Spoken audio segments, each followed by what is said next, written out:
Eles governavam as ruas com medo, mas não conseguiam operar um telefone sem ligar para o 911 para si mesmos. Esta não é a máfia que você viu nos filmes. Esta é a realidade crua e ridícula que eles esperavam que você nunca descobrisse. Membros da máfia apanhados por desejos de doces, disfarces mal feitos e um canal de culinária no YouTube? Pois é, chega a esse nível de estupidez. Você está prestes a testemunhar os momentos mais embaraçosamente estúpidos da história da máfia. E depois de o fazer, o mito do gênio do crime nunca mais será o mesmo. 1. Todos nós já tivemos aquele momento de pânico puro.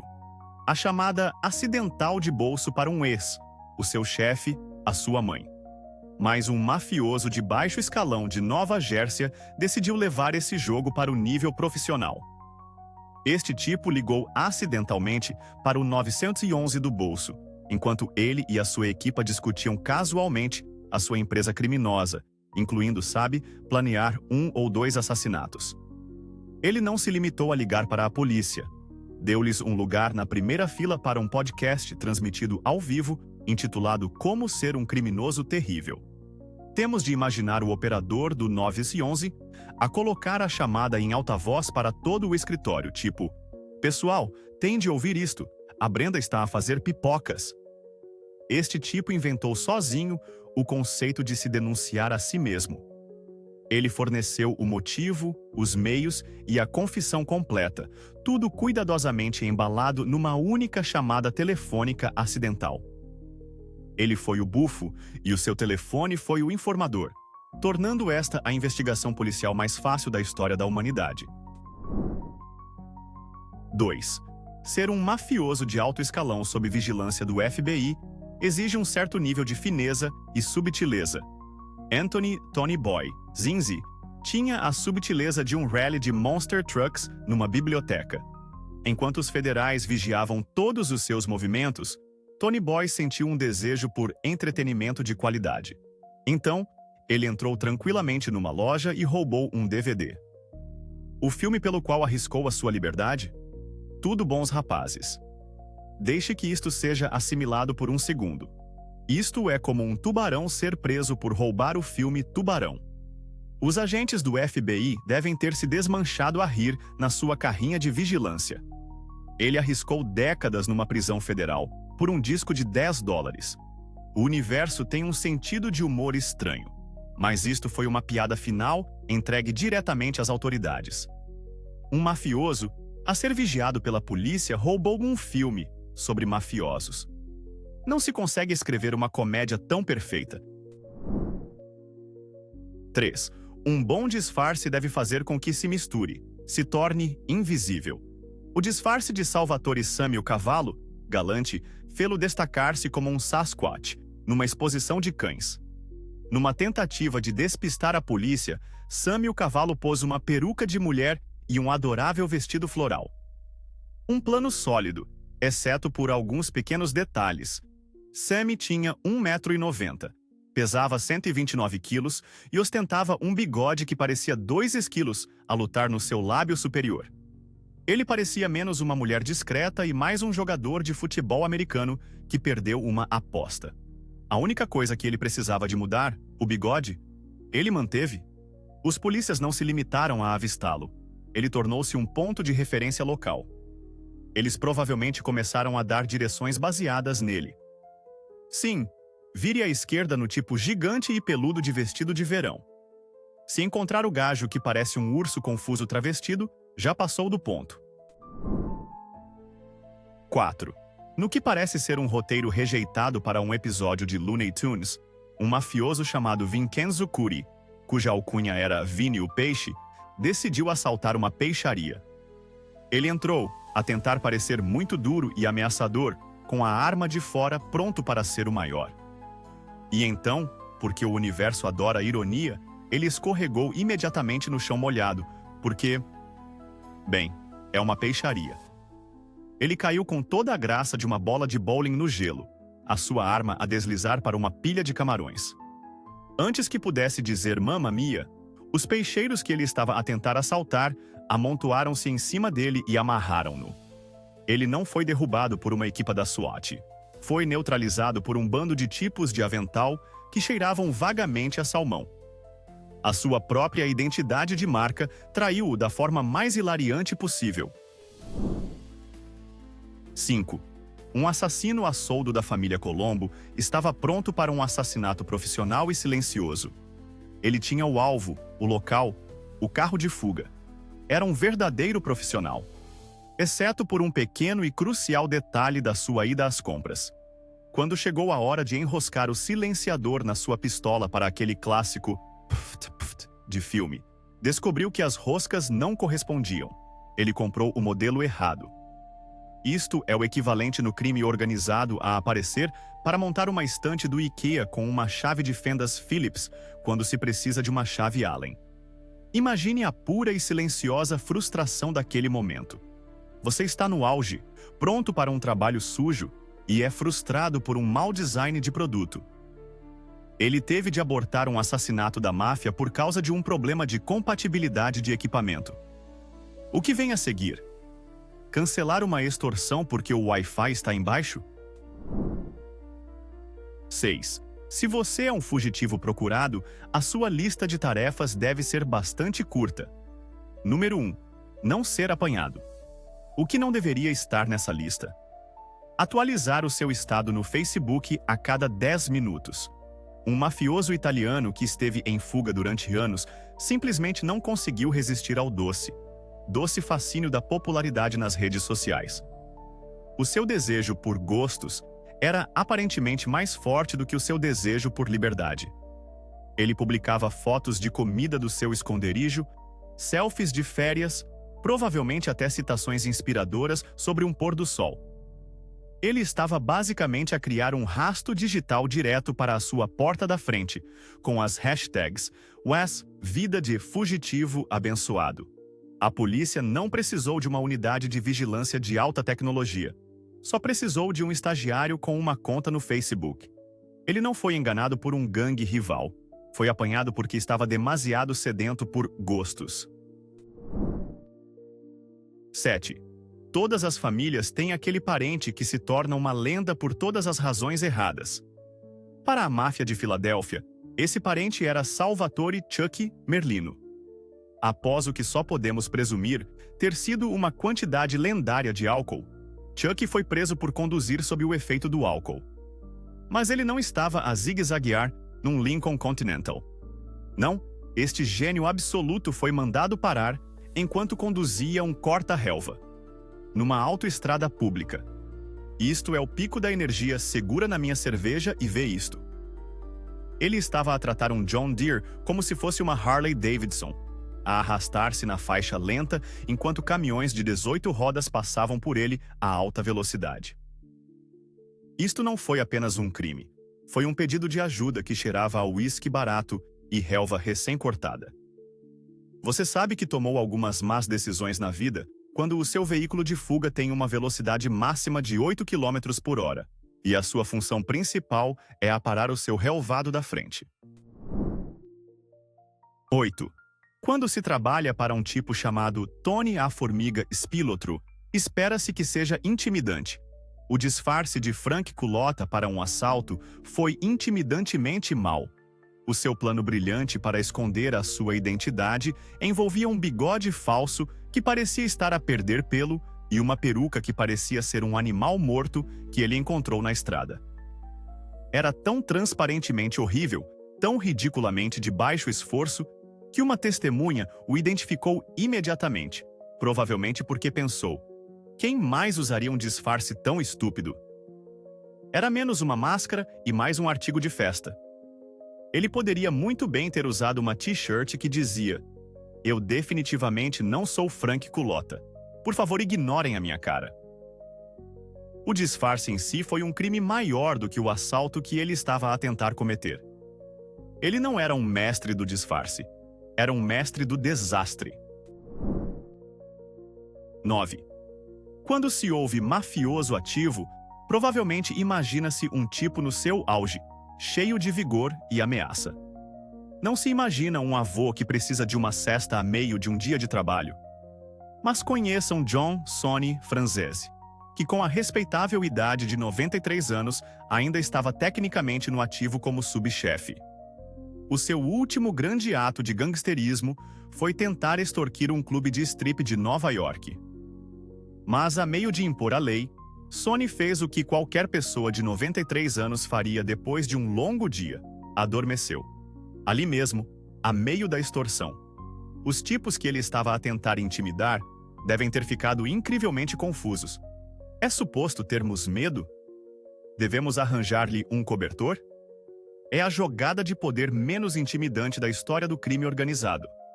Isto não foi uma cesta revigorante. Foi uma soneca que acabou com a sua carreira e que levou diretamente o FBI a usar a gravação do seu ressonar como prova na sua condenação final. 10. Na era de ouro dos reality shows, parecia que toda a gente queria o seu próprio programa, uma oportunidade para 15 minutos de fama. Até, aparentemente, os tipos que deveriam viver as suas vidas inteiras nas sombras. Louis Bigelow. Valário, um mafioso genuíno, decidiu que estava pronto para o seu grande plano e fez uma audição para um piloto sobre o estilo de vida da máfia.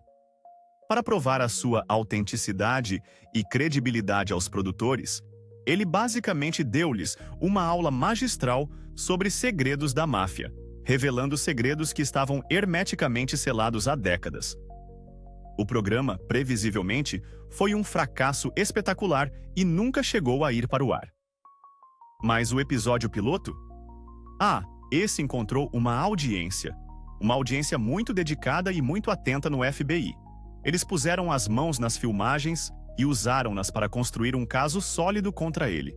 Ele trocou o sagrado código de silêncio por uma oportunidade de se tornar a próxima Snooki e acabou por conseguir um contrato de longo prazo, com tudo incluído, com o sistema prisional federal.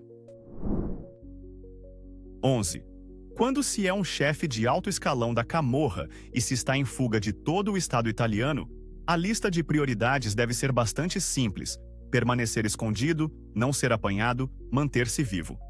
Mas para um chefe, Ferdinando Cirano, havia uma terceira prioridade, muito mais premente: manter um bronzeado matador durante todo o ano. Apesar de ser um dos homens mais procurados de Itália, Cirano simplesmente não conseguiu desistir das suas visitas regulares ao seu solário favorito. A sua vaidade foi literalmente o seu calcanhar de Aquiles. A polícia, sabendo da sua obsessão patológica em parecer um deus de bronze, não teve de lançar uma caça ao homem a nível nacional. Apenas teve de vigiar o local com as melhores camas de UV de Nápoles. Podemos imaginá-lo, deitado ali felizmente, a pensar no seu império criminoso, enquanto os polícias esperam lá fora para prender o seu eu perfeitamente hidratado e dourado. Ele escolheu a boa aparência em vez da liberdade, uma decisão que é simultaneamente trágica e histericamente estúpida. 12. O programa de proteção de testemunhas tem uma regra muito simples e inegociável.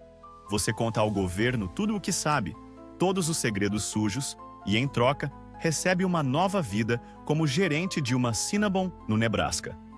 Frank Salemi, um poderoso chefe da máfia de Boston, parece ter perdido a parte do contrato que dizia: "Conte-nos absolutamente tudo ou o acordo está desfeito."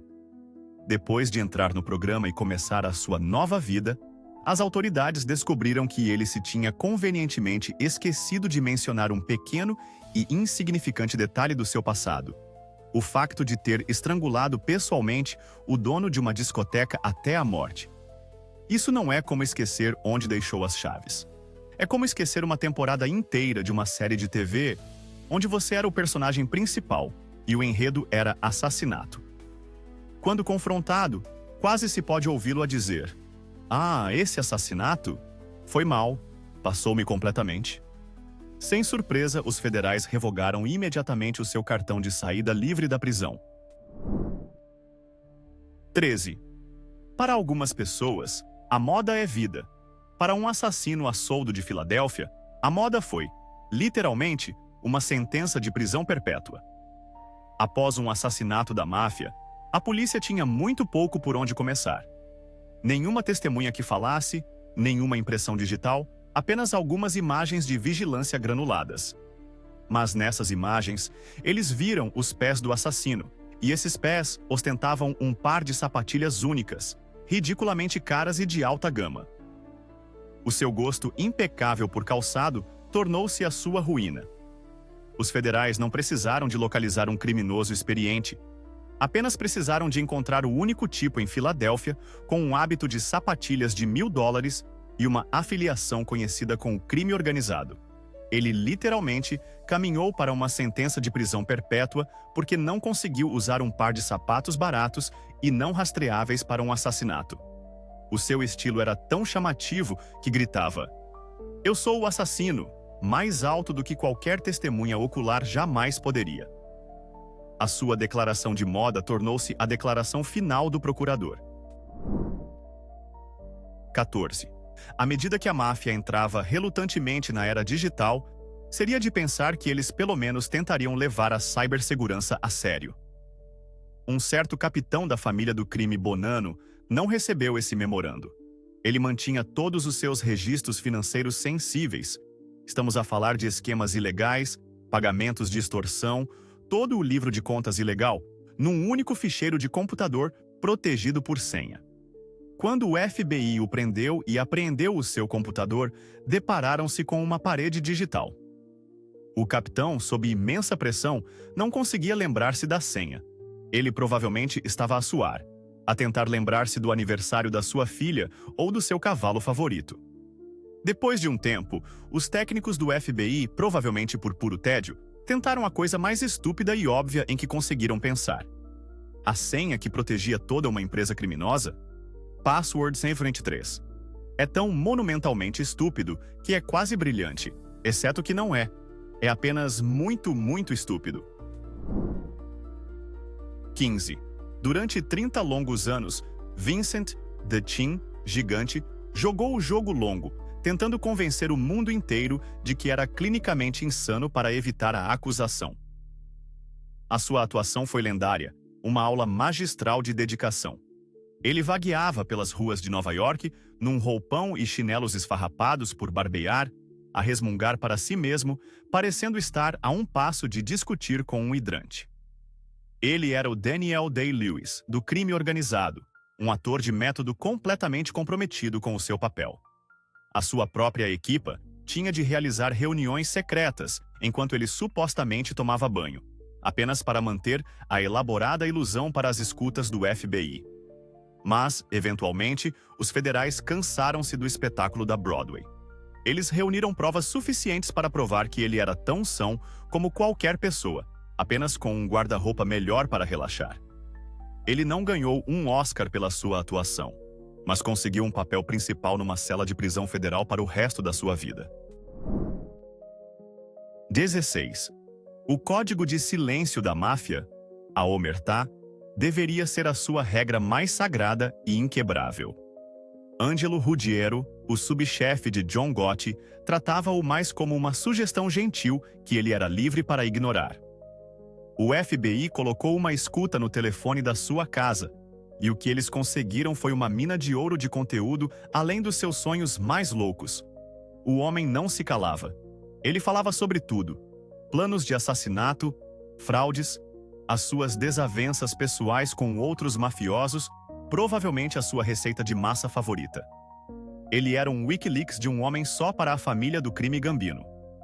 Os agentes do FBI encarregados de ouvir as gravações provavelmente sabiam mais sobre ele do que a sua própria esposa.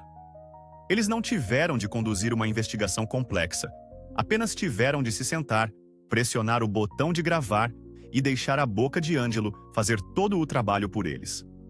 A sua conversa incessante foi o maior presente que ele poderia ter dado aos procuradores federais. 17. Seria de pensar que a regra número 1 de estar numa organização criminosa secreta é: não escreva as regras criminosas secretas.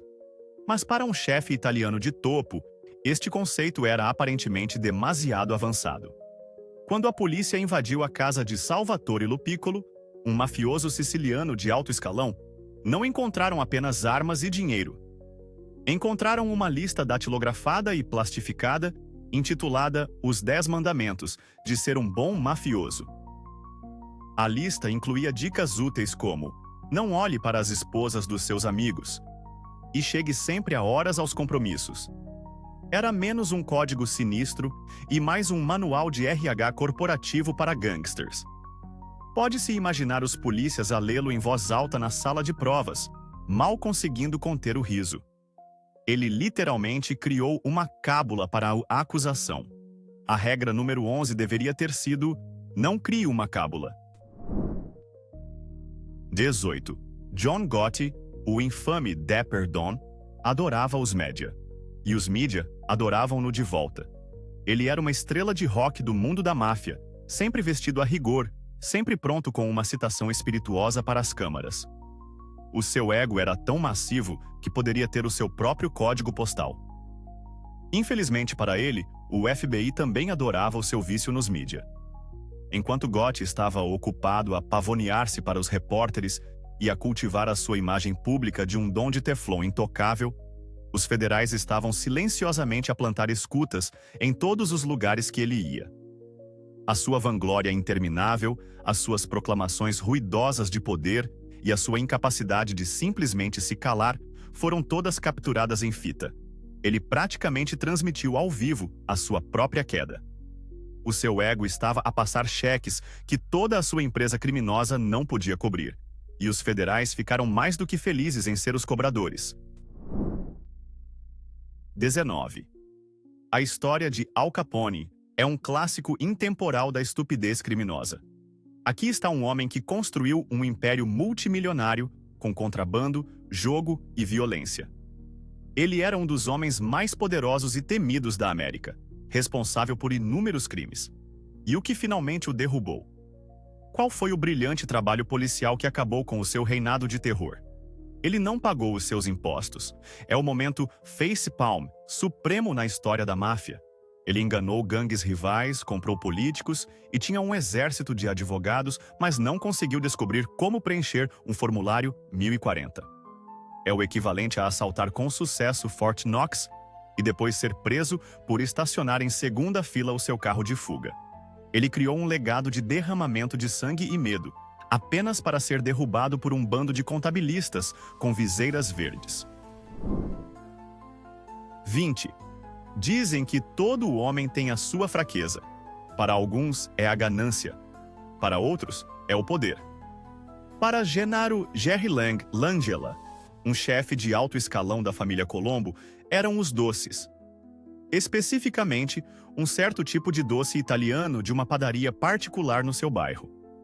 O FBI, sabendo que estavam a lidar com um homem de gostos refinados e açucarados, não precisou de orquestrar uma operação complexa.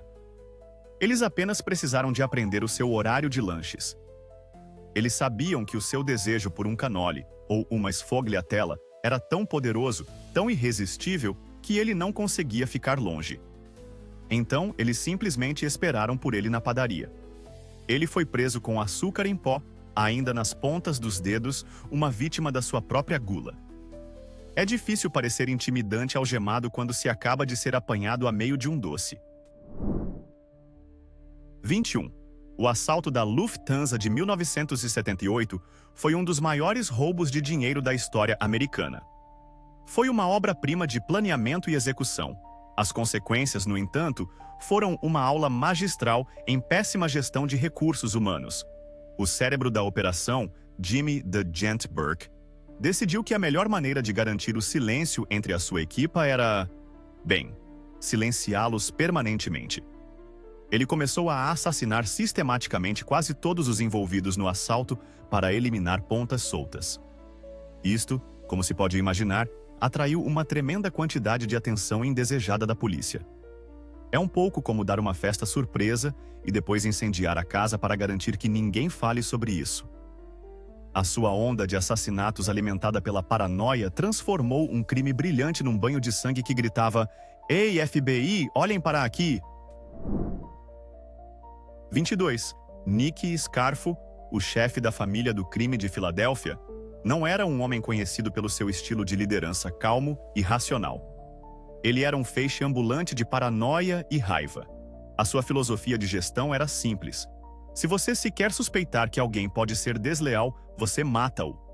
Se eles olharem para si de lado, você mata-os. Se lhe trouxerem o tipo de café errado, você provavelmente mata-os. Esta estratégia teve um efeito colateral previsível, mas aparentemente imprevisto. Os seus próprios homens ficaram tão aterrorizados com o seu comportamento errático que começaram a fazer fila para se tornarem informadores do governo. Era uma escolha simples: enfrentar a morte quase certa por um erro menor, ou obter uma nova identidade e uma vida agradável e tranquila no Arizona. Scarfo não apenas desmantelou a sua própria família. Ele pessoalmente embrulhou-os em papel de presente para a acusação. 23. A 'Ndrangheta, uma das máfias mais poderosas de Itália, é conhecida pelo seu alcance global e táticas implacáveis. Eles também são, aparentemente, aspirantes a burlões de comida. Um clã decidiu expandir-se para o lucrativo mundo do azeite de alta qualidade. O seu plano brilhante era comprar óleo de girassol barato e de baixa qualidade da Turquia, enviá-lo para a Itália, adicionar um pouco de clorofila para dar cor, e depois vendê-lo como azeite virgem extra premium a clientes insuspeitos na América. A burla durou anos, rendendo-lhes milhões. E o que fez tudo ruir? Não um detetive brilhante, mas um crítico de comida. Um blogger de comida americano com um paladar exigente provou o seu azeite premium e basicamente disse: "Isto sabe a lixo." Essa única crítica negativa desencadeou uma investigação que desvendou toda a operação internacional. Eles foram apanhados por um foodie. 24. Tommy Karat. Pitera não era um assassino a soldo da máfia comum. Ele era um artista no seu ofício, um conhecedor da arte de matar. Ele era também, infelizmente para ele, um registrador meticuloso. Pitera era obcecado por documentar o seu trabalho e mantinha manuais e diários detalhados descrevendo as suas técnicas de assassinato, métodos de descarte de corpos e as ferramentas do seu ofício. Quando os federais finalmente invadiram a sua casa, encontraram um tesouro de autoincriminação. Era como se ele tivesse escrito a sua própria estratégia de acusação para eles. Ele tinha guias práticos para assassinato, completos com notas e reflexões pessoais. Ele não era apenas um assassino. Era um assassino que queria ter a certeza de que recebia todo o crédito pelo seu trabalho. A sua obsessão com o seu próprio ofício sombrio tornou-o a testemunha principal no seu próprio julgamento. 25. Na era digital de hoje, até os fugitivos da máfia querem tornar-se criadores de conteúdo. Mark Ferenc Claude Biard, um membro da 'Ndrangheta em fuga há anos, decidiu começar um canal de culinária no YouTube. Ele foi inteligente o suficiente para esconder sempre o rosto, garantindo que permanecia anônimo enquanto exibia as suas magistrais receitas italianas. Mas ele cometeu um erro crítico e muito específico. Enquanto preparava apaixonadamente um prato de massa, ele expôs os braços à câmara, revelando as suas tatuagens distintas. Ele poderia muito bem ter mostrado a sua carta de condução. A polícia, que provavelmente estava subscrita no seu canal pelas receitas, reconheceu imediatamente a tinta única. Ele foi detido não por um lapso de língua, mas por um lapso de manga. A sua paixão por massa levou diretamente à sua captura, provando mais uma vez que os hidratos de carbono podem ser matadores. 26. Carmine, a serpente. Pérsico, o chefe de longa data da família do crime Colombo, era um homem de imensa autoconfiança. Ele acreditava que era mais inteligente que os polícias, mais inteligente que os federais e certamente mais inteligente que qualquer advogado. Então, quando ele enfrentou um enorme julgamento por extorsão que poderia mandá-lo para a prisão para o resto da vida, ele tomou uma decisão ousada. Ele iria representar-se a si mesmo. Atuando como seu próprio advogado, a serpente teve a oportunidade de interrogar testemunhas e fazer discursos apaixonados ao júri. O único problema era que ele era um péssimo advogado. A sua estratégia legal foi um desastre de proporções épicas. O júri não ficou impressionado com as suas palhaçadas no tribunal. e ele foi considerado culpado de todas as acusações, ganhando uma sentença de 139 anos de prisão. Ele tramou-se a si mesmo e, ao fazê-lo, garantiu uma residência permanente numa penitenciária federal. 27. Anthony Gaspipe. Casso era um temido subchefe da família Lucchese, conhecido pelo seu temperamento violento. Ele era também, ao que parece, espantosamente mau no seu trabalho. Ao longo da sua carreira, ele alegadamente tentou realizar 11 assassinatos diferentes da máfia. O resultado? 11 falhas. Ele não conseguiu matar um único alvo que lhe foi atribuído. A incompetência deste homem era lendária. Ele era menos um assassino mortal e mais um argumento ambulante para o controle de armas. A um certo ponto, temos de nos perguntar se os seus alvos sobreviveram por pura sorte, ou se Gaspipe era simplesmente catastroficamente inapto. A sua alcunha deveria ter sido o falhanço. Ele era a prova viva de que ser um mafioso de alto escalão não significa necessariamente que se seja bom em alguma das coisas de mafioso. 28. A vida imita a arte, e às vezes, a vida queixa-se da arte numa escuta do FBI.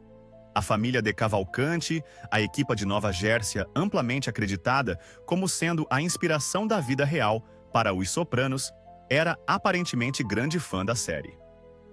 Eles também eram espectadores muito críticos. O FBI tinha o seu clube social sob escuta, e eles capturaram horas de gravações destes mafiosos reais a queixarem-se das imprecisões da série. Eles discutiam sobre as representações das personagens, os pontos da trama e se um verdadeiro mafioso alguma vez iria à terapia. Enquanto estavam ocupados a bancar os críticos de TV e a dissecar a vida de Tony Soprano, estavam simultaneamente a confessar os seus próprios crimes da vida real.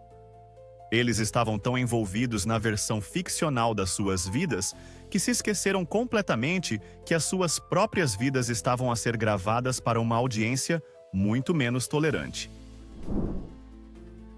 29. Frank Funzi. Thierry, um chefe da família Genovese, tentou aplicar um golpe clássico para evitar a pressão dos federais. Ele fingiu ser um velho doente e decrépito. Ele alegou que estava reformado, frágil e a sofrer de todo o tipo de doenças, essencialmente argumentando que estava demasiado fraco para a prisão. Ele aparecia nas audiências do tribunal parecendo estar às portas da morte, mal conseguindo andar. Foi uma atuação decente, mas o FBI tinha imagens de vigilância que contavam uma história diferente. As suas câmaras apanharam o velho frágil a correr para cima e para baixo das escadas, a dar ordens e a gerir ativamente o seu império criminoso como um homem, com metade da sua idade. A sua atuação foi exposta como uma farsa completa. Ele não era um reformado fraco, era apenas um ator preguiçoso, que nem sequer conseguia comprometer-se com o papel quando pensava que ninguém estava a ver. 30. Carlo Gambino foi um dos chefes da máfia mais poderosos e influentes da história americana, o líder da vasta família do crime Gambino. A sua persona pública, no entanto, era a de um homem humilde e simples. Ele frequentemente vagueava pelo seu jardim, vestido como um simples camponês, cultivando uma imagem de um inofensivo velho imigrante italiano. Este ato de humilde jardineiro era o seu maior disfarce. O único problema era que este simples jardineiro, que supostamente vivia uma vida modesta, era regularmente visto a entrar num Cadillac novinho em folha, topo de gama, para ir aos seus compromissos de jardinagem. O contraste era tão ridículo que era quase insultuoso. Era o equivalente na máfia a um bilionário a fingir ser sem-abrigo, mas ainda a usar um Rolex. O ato humilde não enganou o FBI nem por um segundo. 31.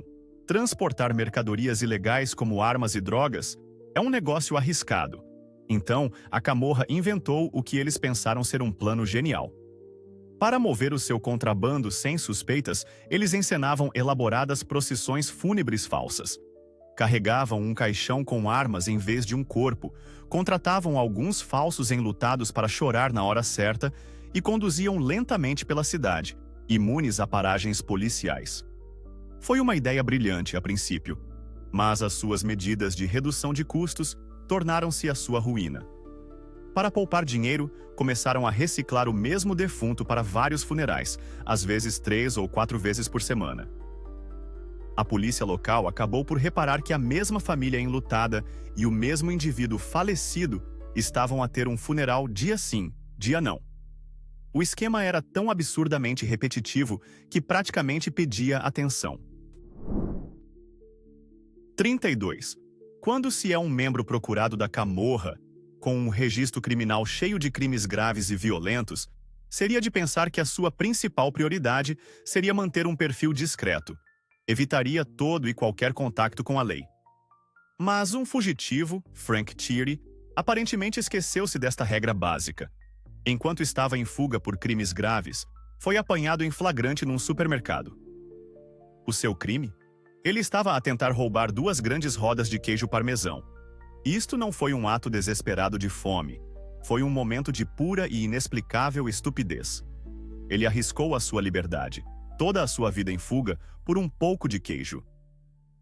Os polícias que o prenderam devem ter ficado estupefatos. Estavam à procura de um mafioso perigoso, e, em vez disso, encontraram um ladrão de laticínios insignificante. Foi o fim mais anticlimático de uma caça ao homem na história italiana. 33. Envenenar um rival é um golpe clássico da máfia, um método intemporal para lidar com os seus inimigos. Requer precisão, furtividade e, mais importante, garantir que se envenena a pessoa correta. A família do crime Lucchese, num dos seus momentos menos brilhantes, falhou espetacularmente neste último ponto.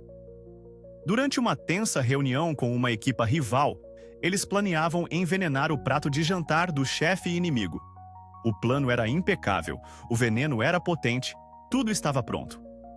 Mas num momento de pura e absoluta incompetência, ocorreu uma confusão. O prato envenenado não foi para o chefe rival. Em vez disso, foi servido a um dos seus próprios membros de alto escalão. Eles executaram com sucesso um golpe perfeito, em si mesmos. Pode-se imaginar o pânico e as acusações sussurradas à mesa enquanto o seu próprio homem começava a engasgar-se com o esparguete. Não foi apenas um golpe falhado. Foi uma ferida auto-infligida de uma estupidez tão épica que merece um lugar no salão da fama dos idiotas. Gênios do crime? Belo mito. Afinal, a maioria dos mafiosos eram apenas tipos imprudentes com armas e zero pensamento crítico. Então, o que realmente alimentou a máfia? Estratégia ou puro caos? Deixe a sua opinião nos comentários. E se a história ser mais estúpida que a ficção é a sua praia, clique em gosto e subscreva. Há muito mais a caminho.